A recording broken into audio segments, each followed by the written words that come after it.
mga kamaster, tara, samahan niyo ako mag-grind.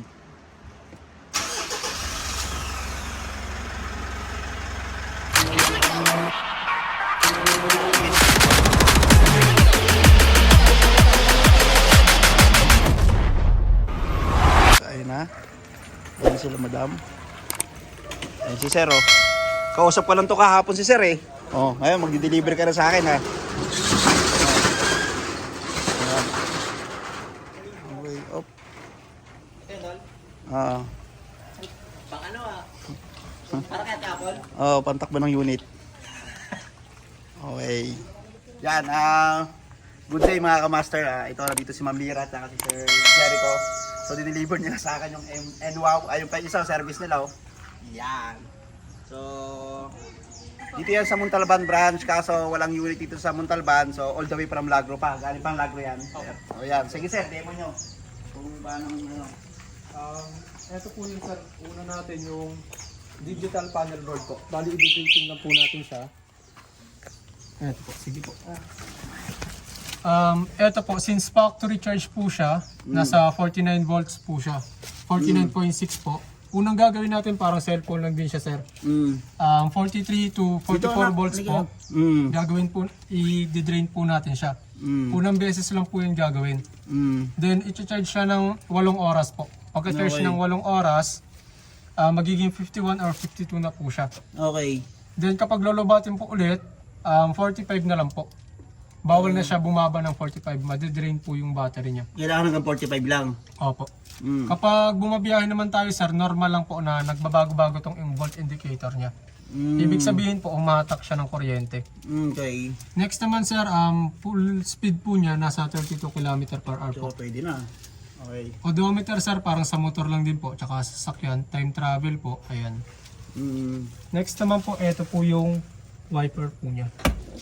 Uy, pwede may wiper. Ayan po. Yan o. Okay. Pagpapatayin, parang switch lang din po siya ng ilaw. Next naman sir, ito may tinatawag po tayong brake lock. Kung sa kotse po, handbrake. Pag tanggalin, ayan. Okay. Same process lang din naman po sila sa kabila. Kagaya po nito na may mga downhill siya, yan po yung purpose Yan niya. boy. Ayan po. Downhill. Hindi, ka-downhill ito eh. Yan. Pa-downhill. Okay nga no. Oh, tapos sir, sige. Ayan po. Same process lang din naman po sila. Bali, ito naman sir, brake lock, handbrake po natin sa likod. Ito naman po yung sa harap. Okay. Bali yung may tinatawag din po tayong brake sensor. Halimbawa sir, parang motor lang din po siya na declutch. Pag ginawakan natin, hindi po siya mapapatakbo. Bibitawan niyo po siya, baka siya tumakbo. Okay. Same din po sila sa kabila. Next naman sir, yung signal light po natin. Turn yung left. Ayun oh. Ayos ah. Saka may roof tail light din po pala siya sir. Okay. Roof tail light, tsaka yung tail light po niya. Yan po. Same din po sila sa kabila. Pagpapatayin, gitna lang po. Okay.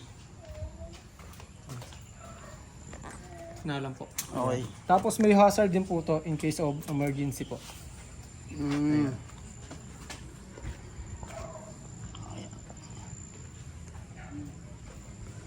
Okay. Pagpapatayin sir, gitna lang po. Okay. Next po, may busina din to sir. Bali, dalawa po yung busina natin. Ano yun? Kasi lakas ba ng boss yan? Sakto lang po yung busina niya. May kilala ko, mas malakas pa yung busina nito ah.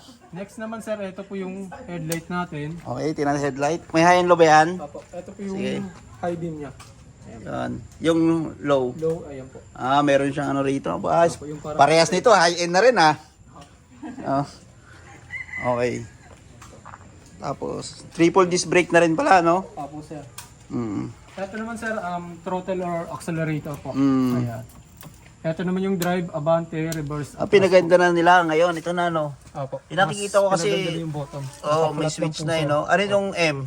Ito naman yung low, medium, tsaka high po. Mas maganda lagi nakahay, no? Apo. Recommended natin sa mga paakyat, naka-low tsaka medium lang po. Pag sa paakyat, Apo. May tendency po kasi na masira si battery fuse or controller po. okay. Ito naman sir, sa susi naman po tayo. Putang, keyless. Ito po. Pag gusto po natin ng keyless sir, ito po, isang beses unlock, dalawang beses po sa lightning sign. Mm. Gagana na po siya kahit walang susi. Okay. Ayan. Makakokontrol niyo po siya gamit yung remote niya. Kahit wala ng susi. Opo. Gagana na po Okay. yan. Ito yung 2023 model. Opo sir. Mm. Ito naman po yung kapag i-off niyo siya, unlock po. Mm. Ayan, unlock lang. Tapos pag ilalak, sa yung panlock. Ayun sir, i-ano ko rin po siya mamaya. May dalawang safety features lock po kasi siya sir. Okay. Pag gusto naman po natin ng susi, isang beses sa unlock, combination po lagi to sir. Unlock tsaka susi po. Kasi kapag sinusian lang po natin, iilaw si panel board, pero hindi po siya gagana. Ayun, galing pa Alagro. Ayan po. Papatayin, ayun lang po. Next naman sir, ito sir, locator or finder po natin. Pag nakalimutan mo saan nakapark yung e-bike, pindutin mo lang. Puta, ayos ah. Ayan po, malolocate mo na po siya. Tinadungan ako. Parang dali. Ito naman Ayun, sir, aking beautiful wife at mga anak. ito naman sir, yung dalawang safety features lock niya. Yung una po, isiset nyo siya dito. 10 to 15 seconds na iniwan nyo yung e-bike, once na may marinig siyang maingay na tunog or tatangkain siyang nakawin, Alarm. alarm po siya. Sensitive din po yung sensor niya. Okay. Halimbawa, kagaya na po ng ganito. Yun. Pero di na kahit na na-open yung binaandar yan. Ilaw po yung panel board niya, maglalak yung gulong. Pag papatayin, unlock lang po. Next naman sir, sa mga control subdivision, hindi po siya natin recommended na iset to. Kasi may pangalawang safety features lock po siya. Ayun po, 10 to 15 seconds na iniwan niyo yung e-bike. Once na may narinig siyang maingay na tunog, Mag-alarm na mag-alarm. ayun, yung beep niya sir, iilaw yung panel board pero hindi po siya mag-iingay. Maglalak lang po yung gulong niya. Ayan, maglalak lang yung gulong kagaya po nito.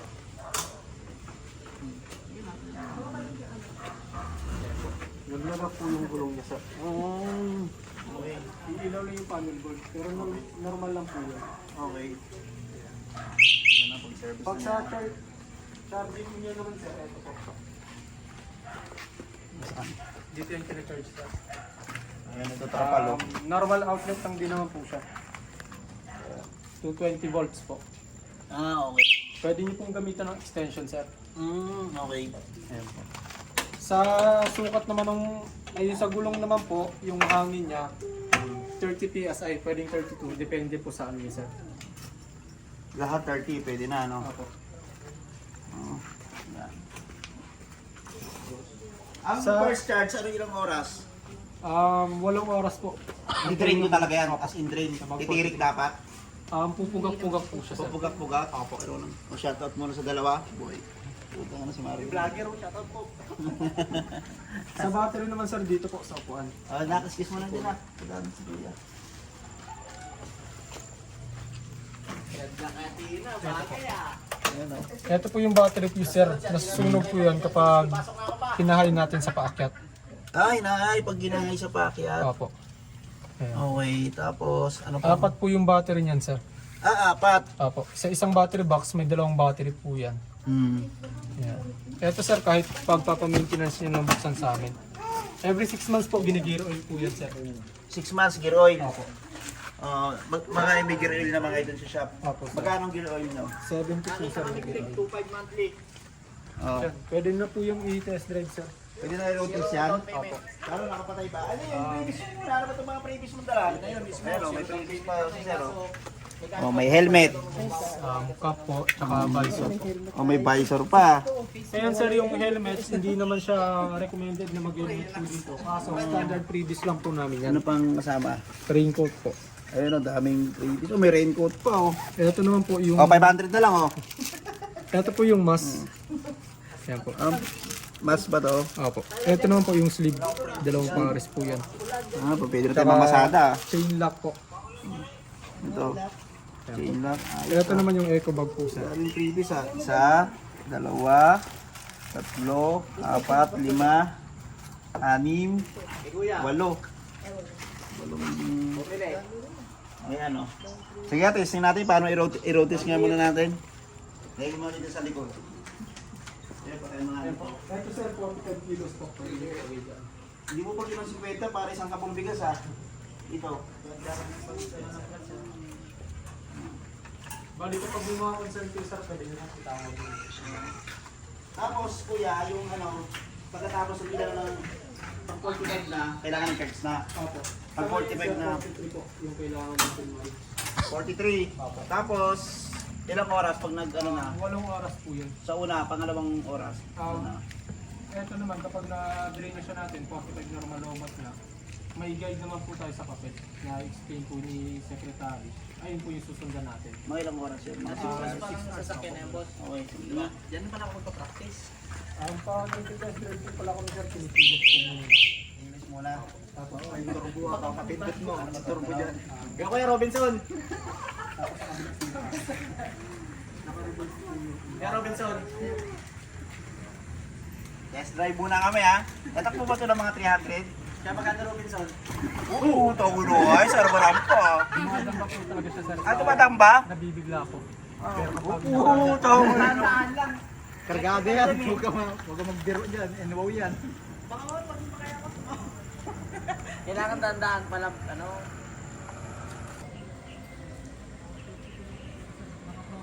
yung sa battery. sa battery po, gumagalaw-galaw po talaga siya kapag nasa biyahe. Oo. Ibig sabihin, umahatak po ng kuryente. Oo, tapos. Makikita mo lang yung original volts niya kapag naka-steady na po tayo or naka-park. Kailangan pag 45, ano na, Opo. i-charge na. Ayos, so magkabila may busina, signal light. Yan, nakayon na low. Kusa low yan. Yan, yan naka-low. Opo. Medium. Yan, meron pa rin sila mga kamaster. Yung low niyan sir, mula dito kaya niyang pumunta ng Taguig.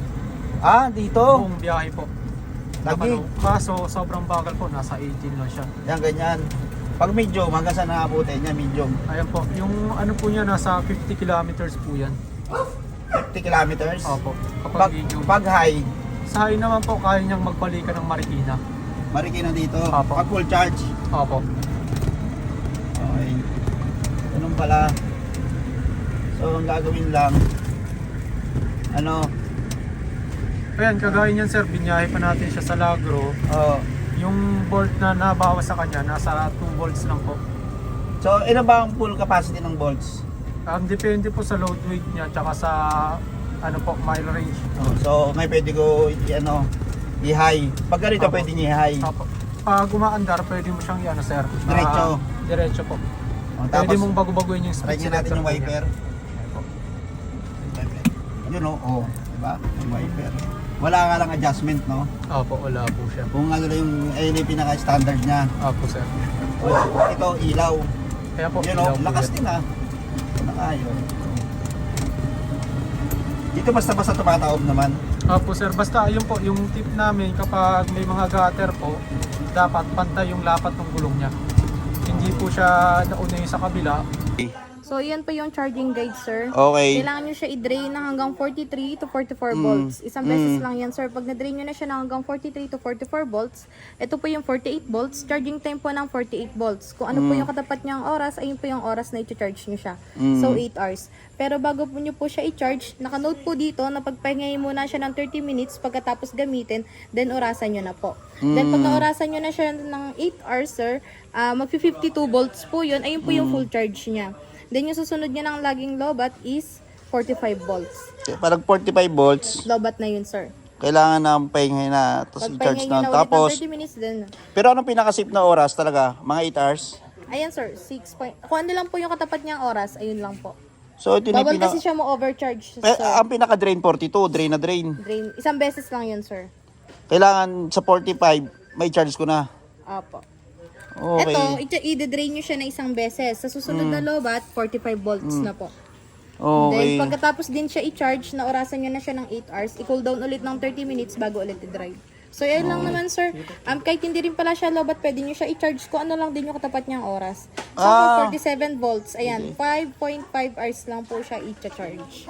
Malalaman nyo rin pong nag-charge si e-bike kapag red yung ilaw sa charger, nag-charge na yun, sir. Nandiyan rin po yung mga do's and don'ts sa pag-charge. Pwede nyo po siyang basahin, then sundan nyo po. Ayun lang naman, sir. Okay. Sige.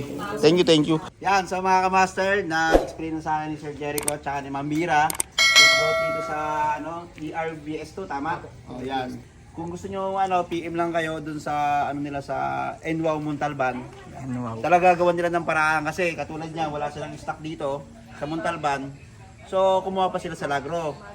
Ngayon mga kamaster, kaya naman ako kumuha nitong e-bike na to kasi or ano, pang service talaga ng anak ko ito kasi mahirap yung parking dun sa school niya. Same time nag-uulan. Yan, hindi ka na kailangan mag-gas. Wala nang rehistro. Kaya rin na matitipid. So yan, medyo naging practical lang tayo kahit na may mga sasakyan tayo kasi pataas ng pataas yung gasolina tsaka diesel. So ayun mga kamaster, kaya kumuha tayo nitong e-bike na to. Kaya mga kamaster so abangan nyo pa yung mga sunod kong vlog about dito sa e-bike na to. Bibigyan ko kayo ng review every 3 months para alam nyo kung kukuha kayo ng e-bike na ganito hindi. Kasi pero ako kaya ako kumuha nito dito sa buong Montalban out of 10, 8 o 7 ang nakikita ko naka e-bike na NWOW. Diba tama sir? Kasi lifetime warranty sila sa service, tama no? Kasi yan mo sir eh. Tsaka biggest company na rin po pala si NWOW sa Pilipinas po. International din po siya. Yon. Kaya alam niyo naman ako, medyo mabusisi tayo mga master no pagdating sa mga ganito sa sasakyan, sa mga motor no. Kaya alam niyo na yung ano ko, standard ko. Sige mga master, abang susunod yung vlog ha. Salamat.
Ano?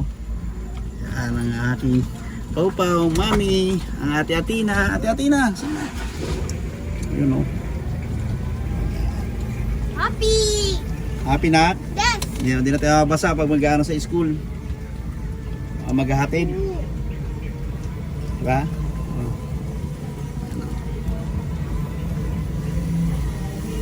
Pau-Pau.